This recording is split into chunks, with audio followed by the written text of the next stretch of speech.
G.K. Chesterton said there's two ways to get enough. One is to acquire more and more, and two is to require less and less.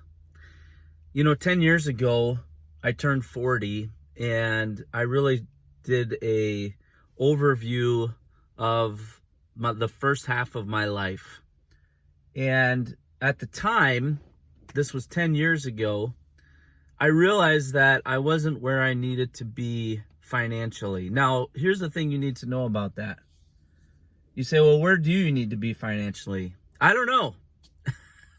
I made this decision 10 years ago that I wasn't where I needed to be financially. And so I decided to make a change. And I looked for ways to diversify my income. And I'm glad that I did that. And 10 years later, I continue to believe in that philosophy of diversifying your income. But this quote from G.K. Chesterton resonates with me more and more the older that I get.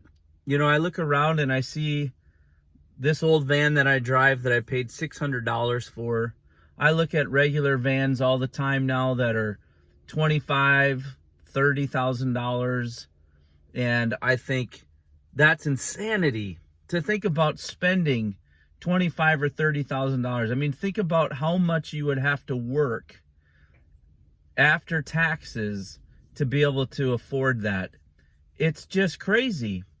And I realized that G.K. Chesterton was really onto something. If you have this need and this desire that you have to have more, that you have to have the best, then, more power to you. But when you start to realize that the clock is ticking and you're running out of time, the more you realize, why do I need these big, fancy, new things? I'm not even going to be around, 50, 40 years from now. And what am I going to have to show for my life? All this stuff. And I like that show, American Pickers. I don't know if you guys ever watched that show, but I was at a hotel last week, and my wife and I were binge watching American Pickers.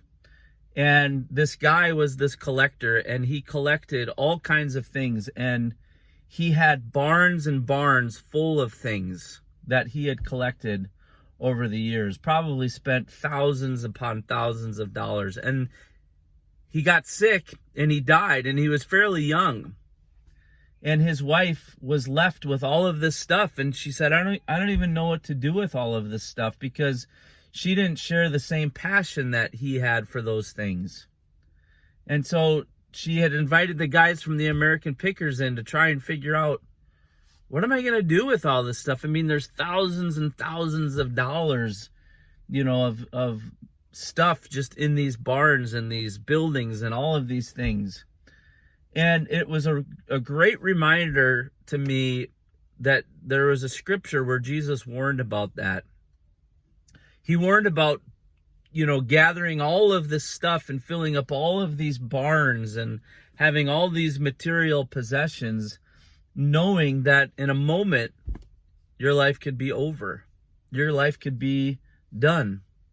And what do you have to show for it? Because you can't take anything with you when you go. So in my estimation, there's a healthy balance between identifying what do we need to survive, what do we need to live, what do we need, for our day in, day out needs, and then what are just extravagant wants that really are not necessary in our lives. I'm getting ready to go sit in a hot tub. That's one of the things I like to do. And I look at this hot tub at this fitness center here, and I realize the great thing about me coming here is I don't have to pay anything other than my membership. I don't pay to have it maintained. I don't pay to have it repaired. I don't pay to have it cleaned. I just show up, and if it's available and it's open and there's room, I sit in it and I enjoy it, and then I leave. And there's no cost attached to it. A lot of times we think about costs as far as the sticker price. But look, there's a cost to everything that's beyond the sticker price. It's the underneath cost. It's the underneath cost of owning a home, which I don't do at right now. There's an underneath cost of owning a vehicle, which I do. I own a few different vehicles, older vehicles, high mileage. You have to there's cost to maintain it. There's cost in whatever profession that you choose. So you can't just look at the sticker price. You have to ask yourself, what else is this going to cost me? And when you really start to think that way, what you realize is, yeah, the goal in life, so to speak, is to require less and less. Ultimately, it's to learn how to be content with what you have. Anyways, that's what I'm thinking about today. Let me know what you think in the comments below. Thanks for watching.